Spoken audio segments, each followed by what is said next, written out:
A paz do Senhor Jesus. Vamos começar aqui mais um cafezinho com Jesus, amém? Eu sou o pastor Alex que apresento o cafezinho com Jesus, né? Que bom você estudar comigo, que bom eu entrar na sua casa todos os dias e te apresentar uma mensagem, né? Que bom que isso edifica. Mas meus irmãos, assim como eu oro, assim como eu busco, assim como eu passo, também preciso.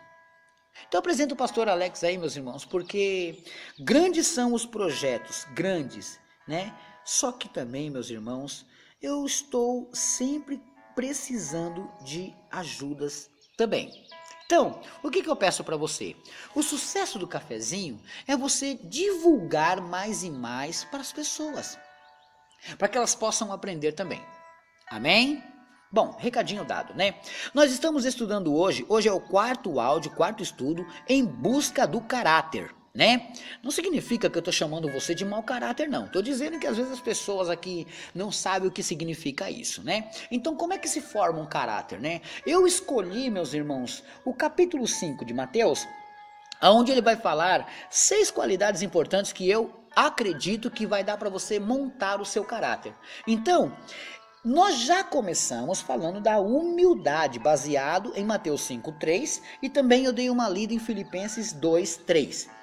E também falei de mansidão, né? Mateus 5:5, e também falei de Gálatas capítulo 6, verso 1. Portanto, então nós já temos dois, irmãos, dois itens para montar uma pessoa de caráter: humildade e mansidão. Amém? Mas acabou aqui? Não. Hoje nós vamos falar sobre justos também, né? Abra a sua Bíblia em Mateus 5:6. Vamos lá? Mateus, Evangelho de Mateus, no seu capítulo 5 e o verso 6, ele diz assim, ó: Bem-aventurados que têm fome e sede de justiça, porque eles serão fartos. Eu já expliquei para os irmãos o que significa ser bem-aventurado, né? É a mesma coisa das beatitudes. O que é beatitude? Bem-aventurado. O que é bem-aventurado?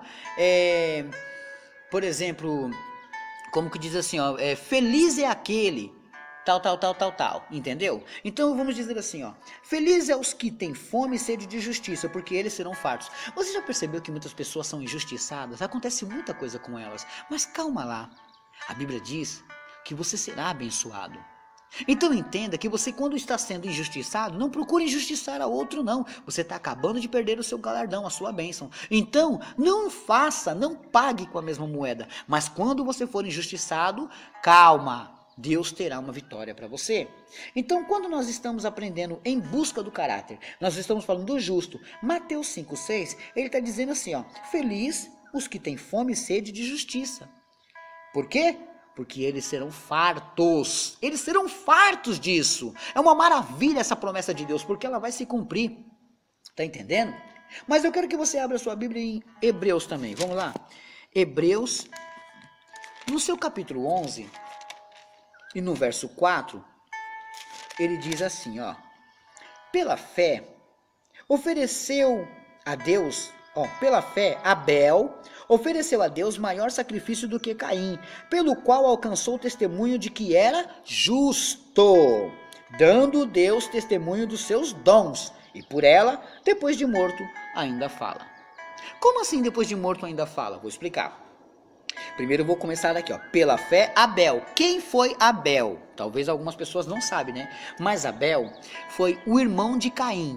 Adão e Eva tiveram 2 filhos, Caim e Abel. Tá entendendo? Agora, eles foram oferecer ao Senhor o seu sacrifício. O que aconteceu? Deus rejeitou de Caim e aceitou de Abel. O que aconteceu? Lógico que o de Caim não estava muito bom para Deus, não. Então Deus rejeitou. Só que Caim ficou bravo e foi e matou o seu irmão Abel. Aí foi o primeiro assassinato. Quando ele mata Abel, a terra experimenta um sangue humano, porque até então ninguém tinha matado ninguém. Agora, pelas atitudes boas de Abel, ele clama ainda, o sangue ainda está ali, a terra clama, ele pede que Deus venha fazer justiça, não é verdade? Então o que acontece? Abel agora está morto, meus irmãos, mas Deus aceitou o seu sacrifício. Então vamos lá? Pela fé, Abel ofereceu a Deus maior sacrifício do que Caim. Então, qual foi a diferença aí? Abel ofereceu o maior sacrifício do que Caim, e aí Caim não gostou. Pelo qual alcançou testemunho de que era justo. Então Deus chamou ele de justo porque ele fez isso. Deu para entender? Dando Deus testemunho dos seus dons. Olha aí, Deus falando dele, né? E por ela, depois de morto, ainda fala. Então, meus irmãos, ali o que eu quero dizer com isso? A justiça, ser justo, ainda que as pessoas pratiquem iniquidade, maldade contra você, não se preocupe, o importante é você ser justo. Seja você justo. Não é porque uma pessoa é mal com você, você vai ser má com ele. Não. Se ele foi mal com você, não pague o mal com mal, pague o mal com bem. Tá entendendo? Isso te fará ser um homem de bom caráter, uma mulher de bom caráter. Você tem que entender que você já adquiriu humildade, você já adquiriu mansidão. Agora você também tem que ter justiça, tem que ser justo, tá entendendo? Então, esse tipo de atitude faz com que você seja abençoado por Deus. Vamos para mais um? Misericordioso. Mateus 5:7. Vamos lá? Em Mateus 5:7, olha só. Em Mateus 5:7 diz assim, ó, bem-aventurados os misericordiosos, porque eles alcançarão misericórdia. Quer dizer que os misericordiosos, a pessoa que tem esse sentimento de misericórdia para com o outro, para com o seu próximo, de Deus ele alcança misericórdia. Tá entendendo? Porque vai chegar uma hora que ele vai pedir misericórdia. E aí Deus vai ouvir e vai dar. Mas para isso, eu quero te contar uma historinha, né? Abre a sua Bíblia em Mateus 18. Vamos lá. Mateus 18, 23 a 35. Eu vou ler a história toda e depois eu explano para você. Olha só. Por isso o reino dos céus pode comparar-se a um certo rei que quis fazer contas com os seus servos, né? E começando a fazer contas, foi-lhe apresentado um que lhe devia 10.000 talentos. E não tendo ele com que pagar, o seu senhor mandou que ele e sua mulher e seus filhos fossem vendidos com tudo quanto tinha, para que a dívida lhe fosse paga. Até aqui vocês entenderam? Então vamos lá. Então aquele servo, prostrando-se, reverenciava, dizendo, Senhor, seja generoso para comigo, e tudo te pagarei. Então o senhor daquele servo, movido de íntima compaixão, que também significa misericórdia, soltou e perdoou a sua dívida.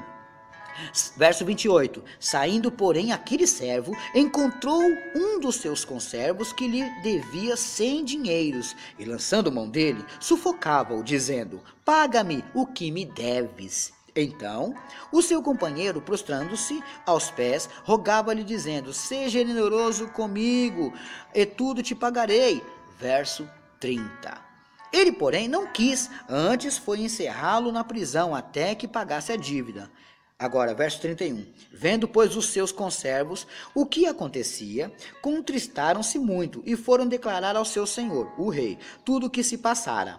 Então, o seu senhor, o rei, chamando-o à sua presença, disse-lhe, servo malvado, perdoei-te toda aquela dívida. Por que me suplicastes? Não devias tu igualmente ter compaixão do teu companheiro?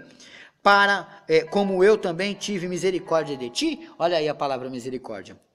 E indignado o seu senhor, o entregou aos atormentadores, até que pagasse tudo que devia. Verso 35. Assim vos fará também meu Pai celestial, se do coração não perdoardes, cada um a seu irmão as suas ofensas. Então aqui a palavra é misericórdia, meus irmãos. A palavra misericórdia, né? Deus quer que você seja misericordioso. Aí aqui eu estou te contando uma história simples. Olha só, esse homem, agora eu vou arredondar, eu vou esmiuçar, mas de uma maneira que você compreenda. Ó. Imagina que um homem estava devendo muito para um rei. E aí o rei mandou chamar ele para pagar a dívida. E ele não tinha. Então o que o rei falou? O rei falou assim, ó, pega a mulher dele, pega os filhos dele, pega ele, pega tudo que ele tem e venda para que possa pagar a dívida. Então ele ficou muito triste, porque os filhos, se fosse vendido, um ia para um canto, um ia para o outro, a família ia ser desfeita, não é verdade? Ia ser destruída. Então ele começou a pedir misericórdia, Pedindo a misericórdia, o rei se comoveu e teve misericórdia dele. O que o rei fez? o perdoou a dívida. Significa que ele não devia mais. Então agora ele está livre. Ele e a família dele poderiam ir para casa, porque ele alcançou misericórdia. Mas será que ele tinha misericórdia no coração? Pedir é fácil, mas será que a pessoa tem?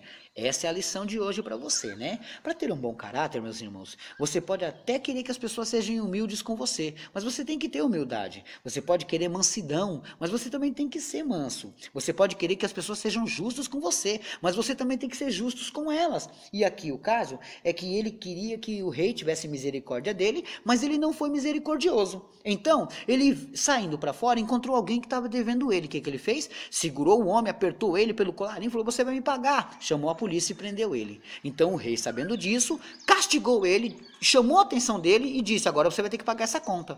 Entendeu o que Deus quer falar conosco aqui? Para ter um bom caráter, também tem que ser misericordioso. Não é só exigir misericórdia de ninguém, não. Amém? Acredito que você entendeu, que você ouviu bem aí o que o Senhor falou, e dessa maneira você vai mudar o seu caráter.